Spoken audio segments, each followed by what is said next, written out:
This is a very interesting topic.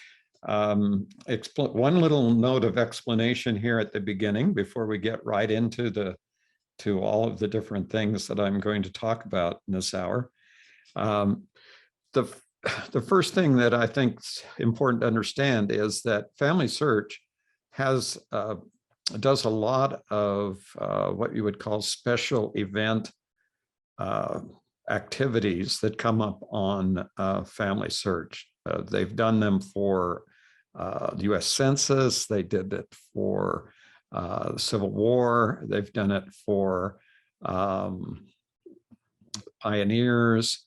All those different kinds of things. And if you are subscribed to all the different things you can subscribe for on FamilySearch by going to the settings and looking at your publication subscriptions, you'll get notices of all these things, but then they just sort of float. And then even though they're FamilySearch look like programs or whatever, then they sort of float off and they don't seem to be able to be found again. There are a lot of other fundamental things on the website that are not directly connected to the menus on the FamilySearch.org website. Haven't figured that out. But those two factors make looking for hidden gems actually hidden in a sense. But in another sense, they're just things that are normally there that people have not clicked on or haven't ever thought about. And they don't know what it is. And when they click on it, it doesn't look like anything they're really interested in. And so they don't look at that. So we're going to talk about a couple of things that are really hidden, and then a few things that are hidden in plain sight. And so now we'll get right into it. Just goes without saying, there are a lot of surprising features on the FamilySearch website. So if you, and by the way, you can't break the website by clicking around. So just clicking and clicking and clicking doesn't hurt anything. And it's not going to create a problem for you or anything else. I would refrain from typing a lot of stuff in places where you probably don't want to. But other than that, clicking is a good way to explore and get to know how the website works. I kindred this to what you might do if you do like we do. When Ann and I get into a new area, we've moved a few times in our lives, and we also served a mission back in Annapolis not too long ago, Annapolis, Maryland. And so when we get to those places, we spend a while driving around the neighborhoods and looking around to see where everything is. We look for the stores and all of that. And that's the same thing that you can do with a website, is you should click around and see what kind of resources they have and what kinds of things might be available. So let's look at a few of those different resources. And I'm going to start out with the one that I think right now is the least known and the best kept secret on FamilySearch. And it's going to take a little bit of explanation. And it's FamilySearch Images. And it's not memories.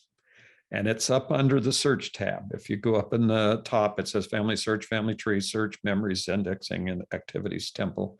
On mine, if you're not a member of the church, it won't say temple. If you're not a member of the Church of Jesus Christ of Latter-day Saints, it won't say temple. And then it'll say under the search tab, if you click, you'll see trees and you'll see records and things. The second item on there is images, and images is where we are. And this is what comes up when you look at images, and it just says place. It really doesn't tell you much about this, but it says groups of images in the world's largest collection of historical documents, over 4 billion documents, 4.7 at this point. This is actually interesting to watch because it's a counter. I could have done a little bit of animation here, but this is, it's a counter. It'll just keep clicking away, and you can see how many more billions of images are being added to FamilySearch. Now, what is it? Okay, so this is the explanation, and it's kind of an abstract explanation. There are, generally speaking, 4 categories of documents on the FamilySearch website. Now we're talking about historical records, copies of vital records, parish registers, tax records, anything that happens, all of the digital images of historical records that we use to find our ancestors. Now, these images are they're digital and they can be viewed online. Okay, so that's the main point about this whole process here. Just a point of history, in 1938, the FamilySearch, the predecessor of FamilySearch, was the Genealogical Society of Utah, began microfilming images around the world, and they ended up with about 2.4 million rolls of microfilm with tens of millions of images. And over a period of time, beginning a few years back, they began digitizing all that microfilm. And in the not too distant past, they were sending microfilm out around the world for people to examine. But that whole process was terminated when the digital images got to some crucial point. And then after that crucial point, digital only images were available. And the microfilm, by the way, is still available in the Family History Library in Salt Lake City, and at the BYU Brigham Young University, BYU Family History Library in Provo, Utah. We have, I don't know the total, but it's a very large collection of microfilm. Technically, all of the microfilm images were announced to have been digitized. This was a couple of months ago. And so there's no real reason to go look for microfilm in the BYU in the collection anymore, except that the idea here is that there's still more microfilm images out there in the world of records that are going to need to be digitized.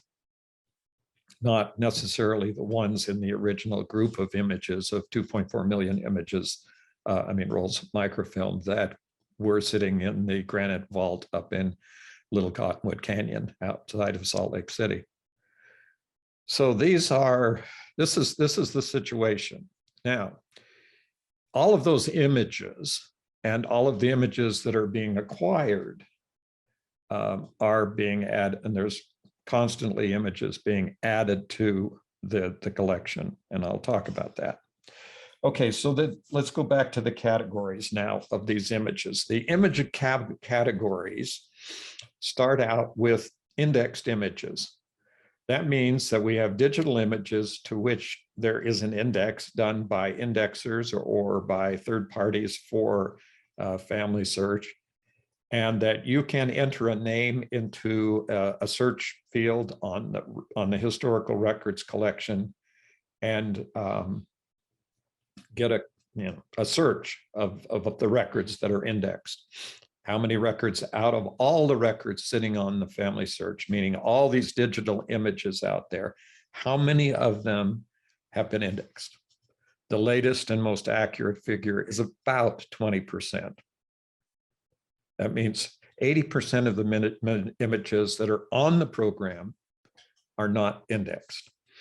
So when you do a search on FamilySearch for your ancestor's name, Roger Dodger, whatever it is, and that person, and you get a list of people, you've really only searched 20% of the resources of the historical records, the digital images, historical records on the website.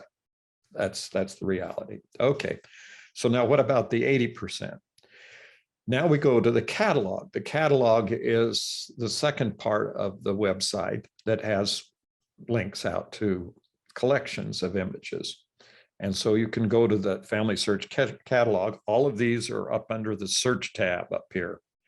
And on the on almost on every page. So you just click and you'll go down to catalog, and then you can do a lot of catalog searching, and I'll, giving webinars about doing catalog searching and things like that, and classes. So if you're, if you need help on that area, you can go to the BYU Family History Library YouTube channel or on the BYU Family History Library website and get links out to all these other instructional parts.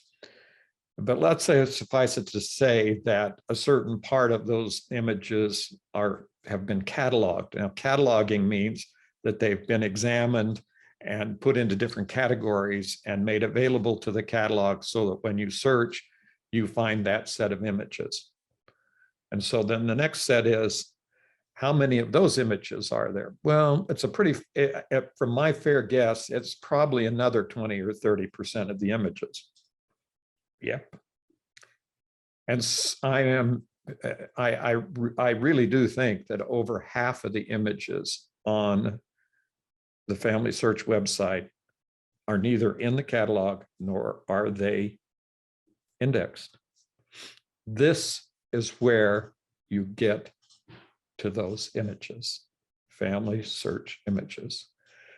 Now, a lot of us who work with FamilySearch day after day after day realize, not work with FamilySearch day after day, realized long ago that there were images that were not processed. In other words, there were images that were sitting on hard drives or in storage on storage drives that were not available to anyone.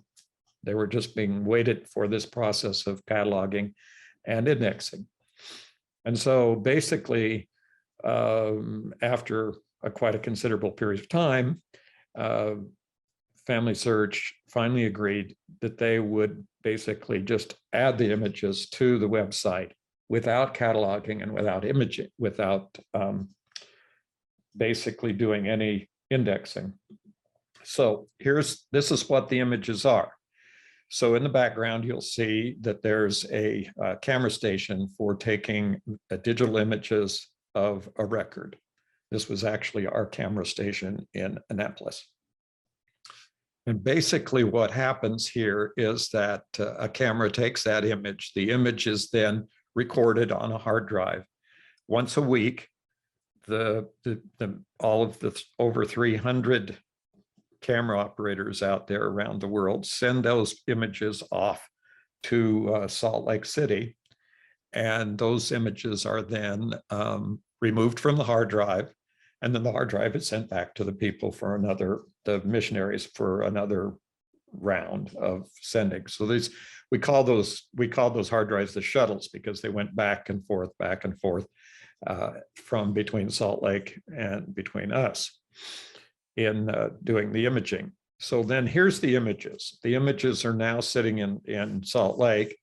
And so what they've done is taken all of the images that just come in, raw images, haven't been particularly processed, and put them into a collection. So what we're looking at here, for example, was a search done on Brazil.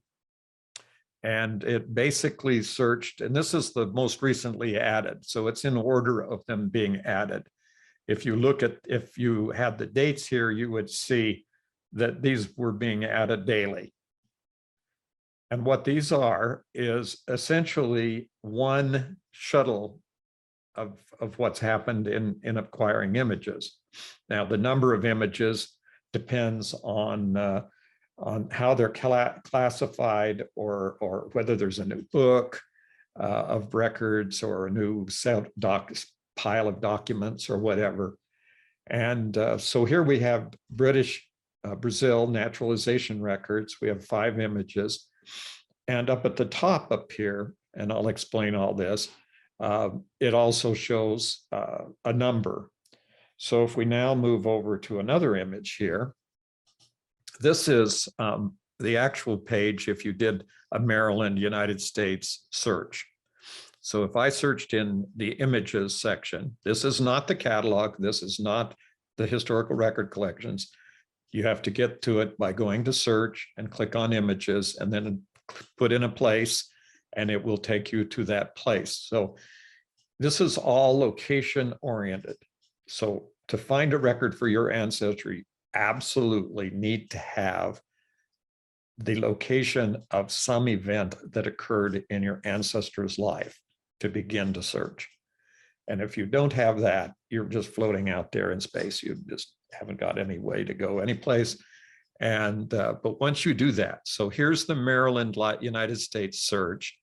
And in that search, there's places within Maryland. So there's 24 different places, and those happen to be counties. And there's a number of after each one, and there's 25,000 results here. That is 25,000 of these different records.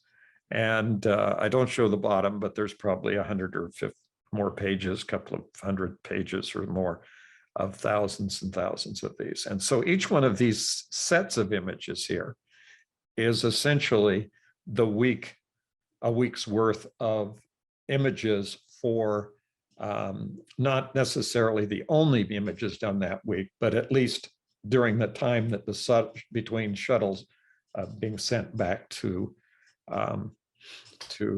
Salt Lake City. There could be other images on here. They could have multiple sets of these images on there. It would just be any time that they shut down and quit doing images.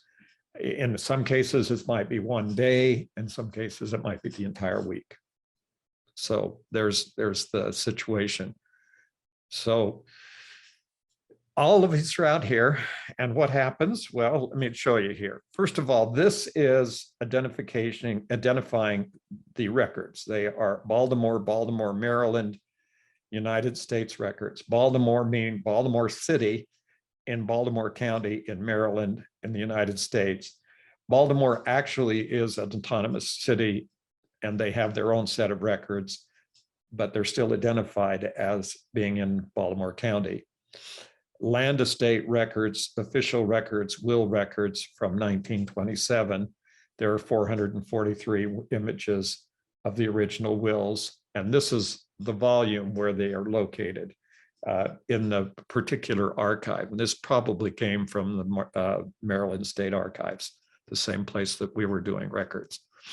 There's 25,462 results, meaning it's how many different places in Baltimore, how many different sections of these records there were spread out across all of the counties for this cumulatively. And that number is going to continue to change, because as records are cataloged and indexed, then they're taken out of this set of records and put into the catalog and into the historical record collections. And if you get a report on the number of records indexed, you'll know that there are millions of records being indexed. So this is an ongoing process, and this is just part of the process. But here's a window into a whole set of records that you may never have been able to see or didn't know existed, and may be very, very interesting to you, depending on the date and the place that these records were created and the type of record, obviously. So you can search through the list down by place. You can show all 24 places. You can look at a specific area, and then maybe there are more places within that specific area where records come from. And then in addition to that, you can also kind of customize the way that you're looking at this by clicking in the blocks. So you can get the image group number if you want that. You can get place, date, record type, et cetera, all of those different parts of the things. You can look for language, you can look for whatever, and it will tell you what language they're in, or it will show you other information. But that's the extent of the cataloging of these records. That's only based on the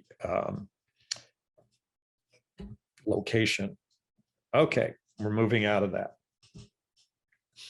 This is another one. It's called Images Map View. This is part of that click when you're up at the top of the back where I was previously. It's hidden, but there's a click here on this when you look at it to ask to see the images in their map view. And this will show you on a map geographically exactly where all of these images in this particular image group were taken. So you can see real graphically down here, and then you'll see another list of it. So this is part of that images thing, showing you exactly where all these records came from. And you can then get a good idea of what kind of records you might be looking at or be able to find. Okay, we're going to switch gears here, and we're going to go to the next thing. Now I have the search tab. So you can see the search tab at top. It says Family Search, Family Tree, Search Memories Indexing. And by clicking on the search tab, you get records, images, and that was the images, Family Tree, Genealogies. So the fourth item over are genealogies. Okay, so I mentioned about where all the records were. There's another couple of millions and millions and millions of more records that aren't necessarily all in the catalog, not all necessarily. Yeah. In other words, here are some more records that you may want to take advantage of, to look for. And one of the things that you can do in this, because these are indexed, they're not only indexed, they're very much indexed because they're all the way the collections were created. They were always created with indexes, so you could find these records. So you can go in here and search for names, and it will pull up names, but it's kind of helpful to know what it is that you're looking at, why these genealogies are in here, and what this is. Let me just say this. Genealogies under this tab is one of the most valuable parts of the FamilySearch.org website. I won't say it's the most valuable, but it is right up there, close to the most valuable, along with the records in the catalogs, the records in any of the other parts of the website. There's just nothing there. These are unique kinds of resources. So we're going to kind of go through this, and it's going to take just a minute. I'm going to list them off. I know it gets confusing to get lists, but there's no other way to do this. And we only had an hour to go. And I'm going to give you a very brief orientation about each of the different ones. Okay, so the first one is called Community Trees. Community Trees is a group of records that have been created by professional level genealogists, where they have studied related groups of people in a town, in a community, because of various relationships they have, like their relationships of royalty, all of these kinds of things. It's millions of names of people and showing how they are related. And so when you get into a community tree, you are looking at very reliable sourced information about individuals. And one of the most important collections in there's some really, really wonderful collections, but one of the most important collections in there is the collection of all the royal families of Europe and all of the families of colonial America who had royal ancestry, exhaustively corrected and referenced. And so if you want to find out if you have royalty, you don't go in here and click, but if you do find a name and you wonder if you're related to that person or who they are, this is where all of that information is. And it's an amazing amount of information in community trees. And then we have oral genealogies. Many countries of the world, especially in Africa and the South Pacific and other places, did not keep written languages, but they have extensive oral genealogies, and these have been recorded. And if your family comes from an area of the world where the genealogies are recorded orally, it's very likely that there have been genealogies recorded from those areas. I know there's a very extensive Maori collection in here, and I'm assuming from Tonga and other places. Computer-generated trees. Okay, this is really interesting. Here is what FamilySearch is doing. They have created programs, and other people like the Brigham Young University Family History Technology Lab have created programs that can actually generate family trees from examining records. So you go into a set of records, and pull out the individuals, and their relationships are available, and then the computer can create a family tree. So there are in here computer-generated family trees. The next one is the Guild of One-Name Studies. This is a group of people in England primarily, who have focused on doing genealogy on surnames. And so they have cataloged surnames, all of the surnames in Europe, in England, that they can find, and will give you the frequency of them and talk about their genealogy and their origin and where they came from. It's a very useful part of the website. Partner trees, these are dependent. Now, these are just user trees. That means this is a program called mytrees.com that has family trees on it, and here's a way to search those family trees from FamilySearch. Same thing with another program called Roots Finder, and the same thing with another program called American Ancestors, which also has family trees. So these are all partner trees that let you connect to those trees, not connect, but to search those trees through the genealogies, this genealogies section of the website. There may or may not be useful information on those trees. It may or may not be accurate. Now we're getting into some basic old records. And one of these is called the pedigree resource file. Now, this isn't necessarily, it's an old record in the sense that it's been around for a long time. And the pedigree resource file is user-created family trees that have been uploaded as GEDCOM files, that's genealogical data communication files.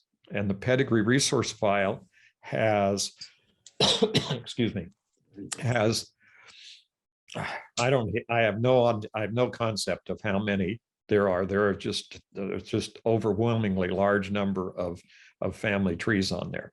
Very early in the history of my doing genealogy, I uploaded two of my complete files to the pedigree resource file, and they're all there. They're all published. Everything's out there for people, no living people, obviously, but these are just a multitude of family trees. It's like looking at old family group records or old pedigree old pedigree paper files, because this is all the old information that's out there. The good news is that, well, it's still ongoing. You can upload through this genealogies. You can now still upload your file if you want to have it preserved. It'll be limited amount of access. Everybody can see it, but they can't do anything to it. They can't make any changes. They're just static files that are uploaded.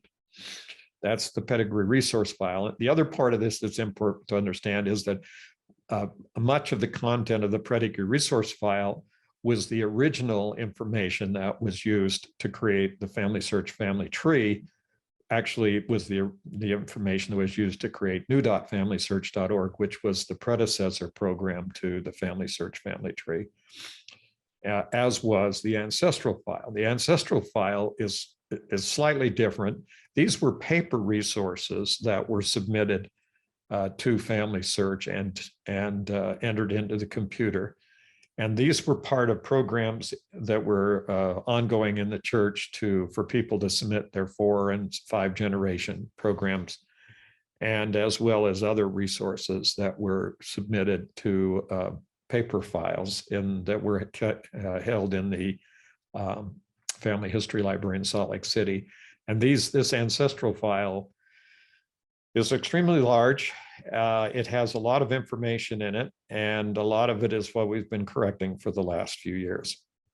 The International Genealogical Index is a collection of extracted records. If you get into working with FamilySearch Family Tree over a period of time and looking at resources and looking particularly at the sources that are listed, you'll find that the International Genealogical Index was the source of a lot of the sources, a lot of the records and the information that's been entered into the FamilySearch Family Tree.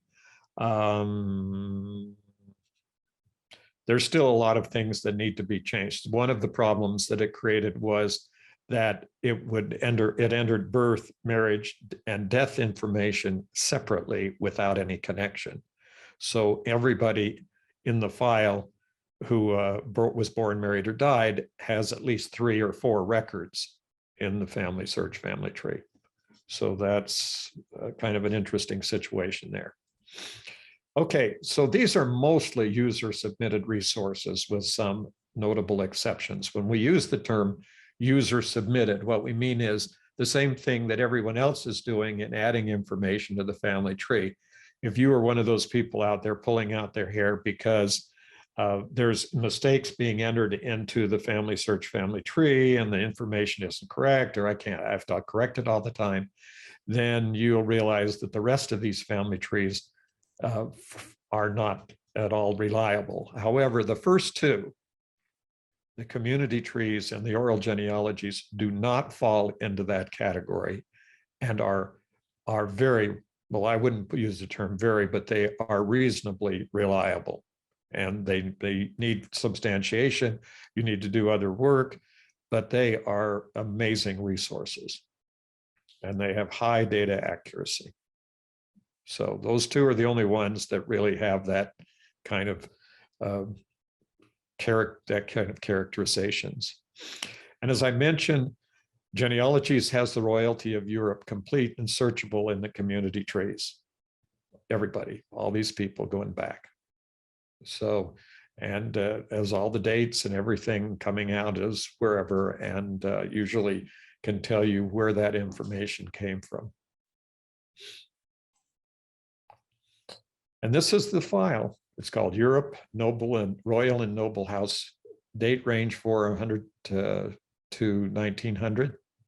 And that's the names of families from about AD 100 to the 1800s. And it includes ancestors and descendants of the kings and European royalty, noble and gentry lines.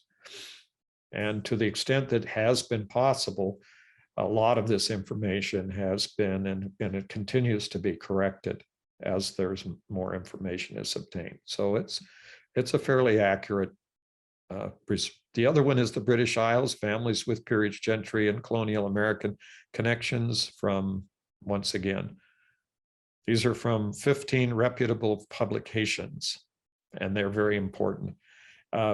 If you want to know if your family has royalty, you can come here and stick in your family names, your original colonists' names, and it'll tell you whether or not these publications think your people have a connection to royalty. The answer is those are called gateway ancestors. That's the term that's used when we talk about finding royalty from the colonies. And whether or not your person is a gateway ancestor is the real question. And this is the fastest way to find out if your ancestor is a gateway ancestor and accepted by anybody else as being valid. The other part of this. Sorry, Elder Tanner, there was a question on the last section wanting to know if they could upload their genealogies into that genealogy section. Yeah, I just said that. But it goes into the pedigree resource file.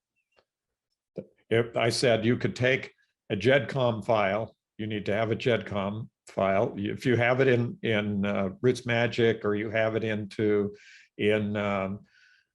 Ancestry or MyHeritage or whatever, there's a way of downloading your GEDCOM file.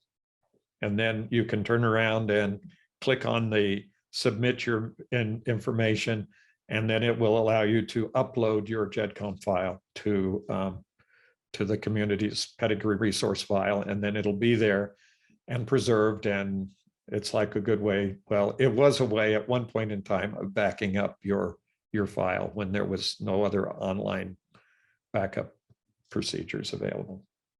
Okay, does that help? Thank you.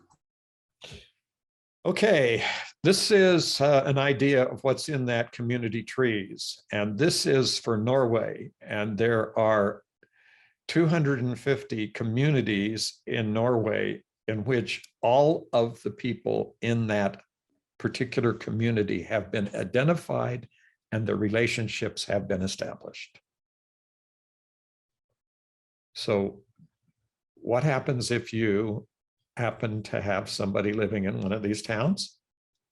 Your chances are that out of those 21,000 people, one of your relatives there, and you have, bingo, won jackpot, because you have now got an entire community tree of everybody in the town who's related to you.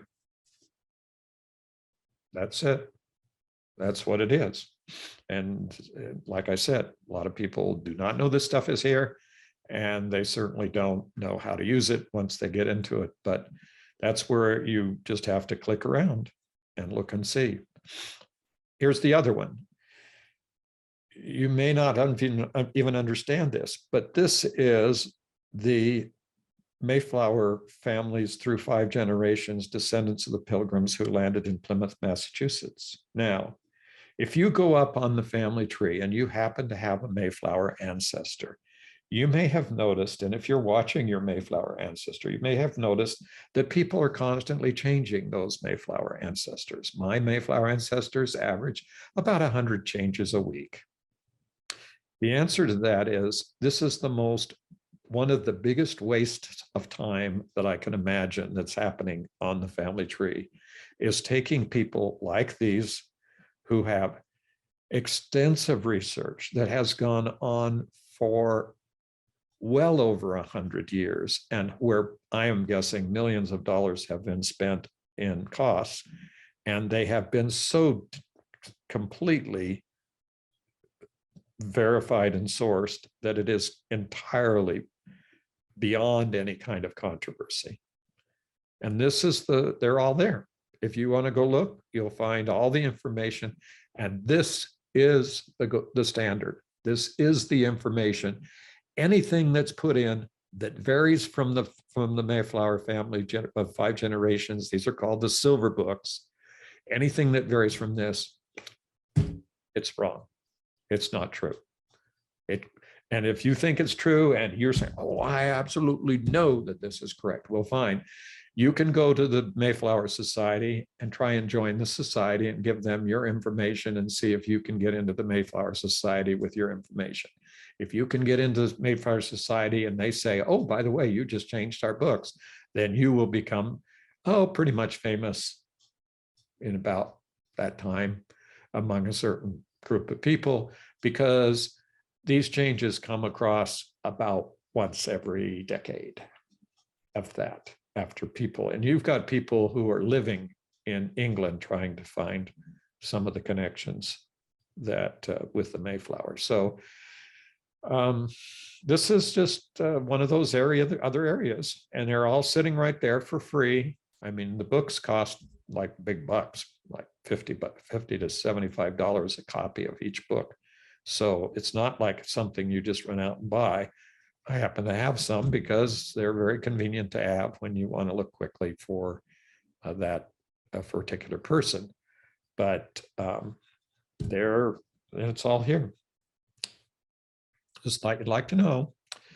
So here it is. If you look at my community trees, this is mine, and I looked up Francis Cook, and here's the information that they had on Francis Cook on that community trees. So let's not argue with reality. Let's not get, mired down in areas where you can't, where there is no controversy at all, and realize that there are these kinds of resources that are sitting right there on FamilySearch. Okay, now we can move to the next level. This is the books section: records, genealogies, catalog, books. And the books section is probably it's probably in the top 5 of all the stuff on FamilySearch. So we have genealogies and the catalog and these whole things, but these are all really great. Okay, so what is this? This is the digitized book collection from the Family History Library in Salt Lake City, plus many other libraries around the United States, and they're all listed. If you go to this page, you'll see all the different libraries where these books are coming from. And these are books about genealogy. Now, there seems to be kind of a attitude in among genealogists in general, I guess, because they never look at the books, that somehow the books aren't useful. Because why? Oh, they're old, they're inaccurate, things at times have changed. We're living in the computer age. We don't need books. Well, let me tell you, genealogy is still history, and history is still in the books. And a lot of the information that was compiled in the different books that are here, surname books and some of the other types of books that are here are, oh, did I mention there are 500,000 of these books here, completely digitized and searchable, except for the ones that are copyrighted. So there's still some copyrighted books in there, but the older books, they're all there, and they were written at or near the time, a lot of them, that these people that they're talking about were still living. And so they pretty well knew what they were talking about, at least in that level. And you have to be careful. You have to check. It's the same as any other source. But here's a whole set of books that can be searched word for word, because they're all digitized and all been subject to optical character recognition. You can read them all. Okay. Over 531,000 digital books. And that goes up. And they're constantly digitizing books. Believe me, constantly. Okay. Now, this has been sitting there now for years. There's nothing wrong. Originally, this is the FamilySearch Research Wiki, and about a week to 10 days after they put it first online, I began getting involved in submitting information to this. One of the things that people often say to me is, well, I wish I could get all the information that's in your head. And I say, well, yeah, you could if you went to the Research Wiki, because I spent years putting in a lot of things that I know in the Research Wiki.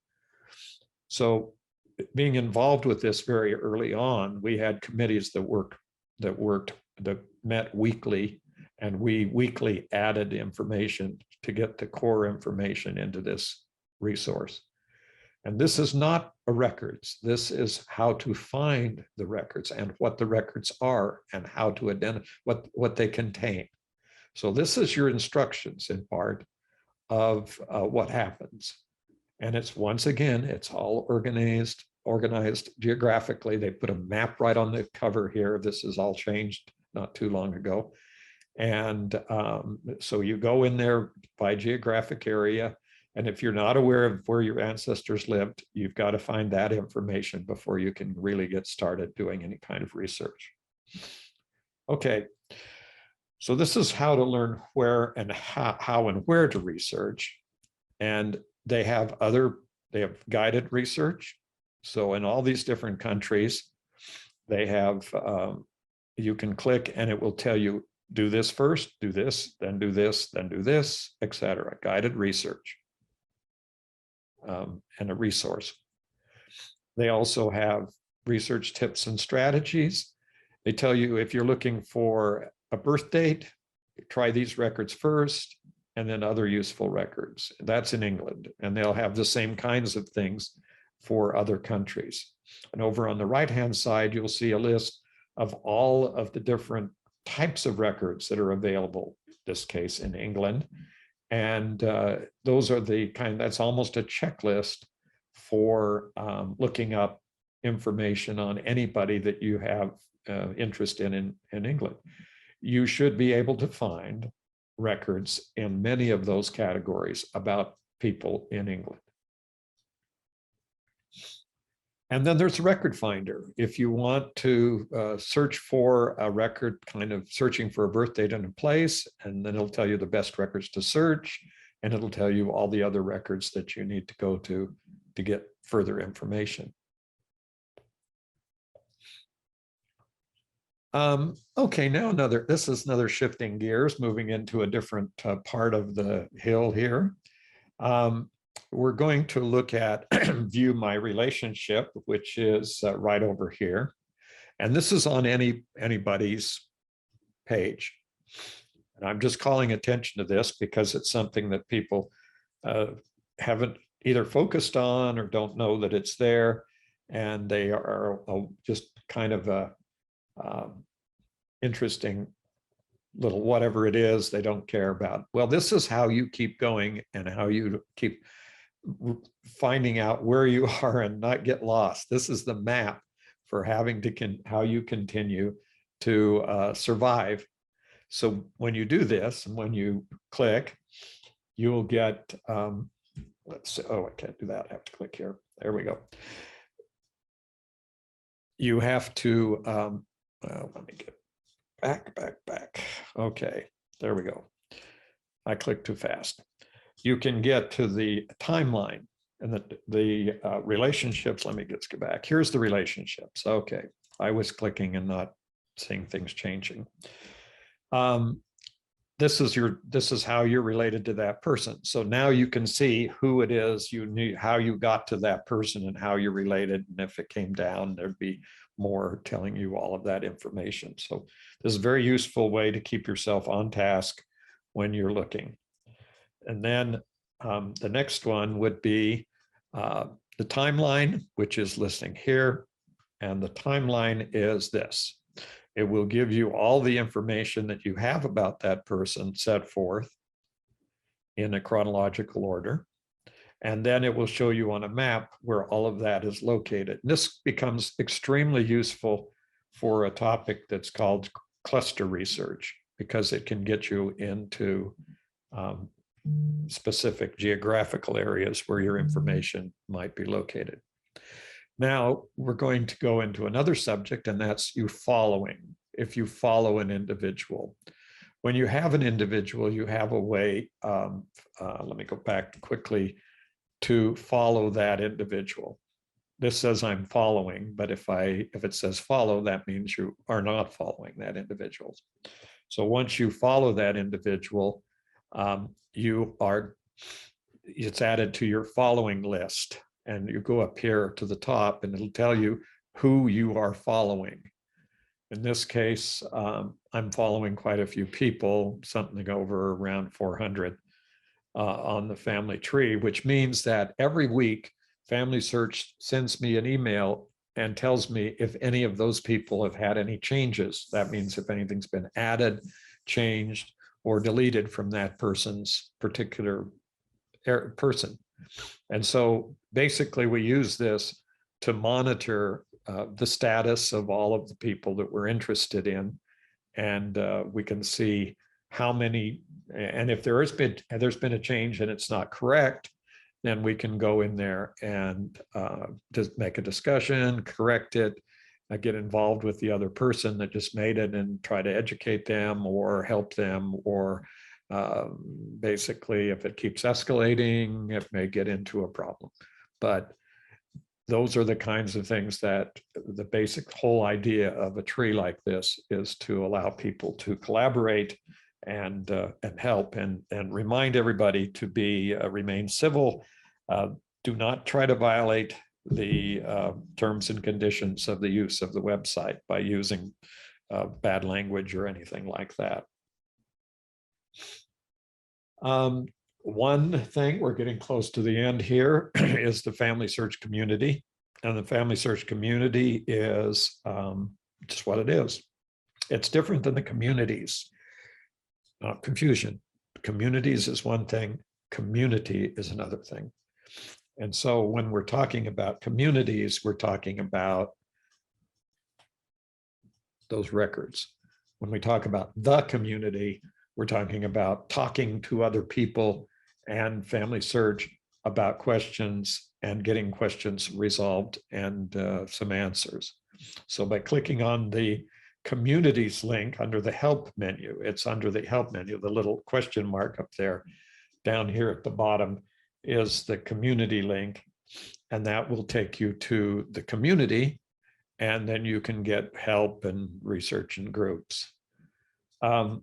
One thing is, though, once you're in the community, you need to come back to the community and keep checking, because people may make comments and get involved. It's kind of, once you're there, you better be ready to start being a community, talking to people, because people are going to answer your questions, and they're going to ask more questions, and they may help you in different ways. The Research Wiki is under the search tab. Everything that I mentioned up there is under search. Go to search, and at the bottom of the search tab is the Research Wiki. So you have the Research Wiki. Let me go back. See it says FamilySearch, Family Tree Search. Click on search, and you'll have the images, the community, the Wiki. It'll be historical records, then it'll say images, then it will go down, communities, etc. All those resources. Okay, so here we are with the community again. Last but not least, we're going to talk about the Family History Library in Salt Lake City. Now, the FamilySearch collection of records was based originally, it's focused on and based originally on the records that are physically in and contained in the FamilySearch History Library, and those records that are stored in off-site at the Granite Vault up in Little Cottonwood Canyon outside of Salt Lake. So this is where the records are physically, and that's why people go here if you want to work on there. Now, here's what's happened with the Family History Library. It's gone mostly online. And instead of the old days, when there were a few computers and a lot of books and things, now there are a lot of books and things, but there's lots of computers. And all of the computers, almost all the computers, have at least 2 screens, and many of them have 3 screens. And so this is a premier place to come and do research. And as the same research, by the way, that could be done from your home. But some of the items that are in the catalog are not available outside of being physically present in the Family History Library. So even if it's online and digital, it doesn't mean you can look at it. You may still have to go to the library. And so people do come to the library. And I do make trips to the library. I've been there a couple of times since it reopened. We were down in BYU, and we have a library. And so people can come to our library and use our resources, which are rather expansive and not necessarily duplicate what's in the Family History Library. So there's 2 different places physically to come. But one thing that's important is that they now offer research help, as we do in the BYU Family History Library, with our virtual help desk that's on our BYU Family History Library website. And you can click there and go during our business hours, go right to and talk to a live person. This is the same thing. You can click here and research help and get live help from virtual genealogy consultations. It's a free 20-minute online research strategy session. So that's where you can go and get signed up. I've been doing this now for almost a year, and I do a few every week, anytime up to 8 people a week. And it's been a marvelous experience. And 98% of what I handle right now is immigration issues, and most of those are in Spanish. So that's basically what if you spoke Spanish and were looking for immigration help, or if you're looking for immigration help, it's a good chance you'll get with me, but otherwise you'll get one of the other research people, specialists who are out there helping people with their research issues. Okay, so take your time, click and explore all the options. then go Google search for more, because you're going to find more options and more things on the site. And last but not least, what don't you get when you search for a name in the FamilySearch historical records? Okay, so when you're searching for a name, let me just give you a little reminder at the end. None of the resources I've covered in this presentation. So anything you're looking for in the historical record collections that's been indexed, I didn't talk about that. And everything I talked about, when you search for a name, you're not going to find. You've got to go to these other resources to actually find those people. Okay, thanks for watching.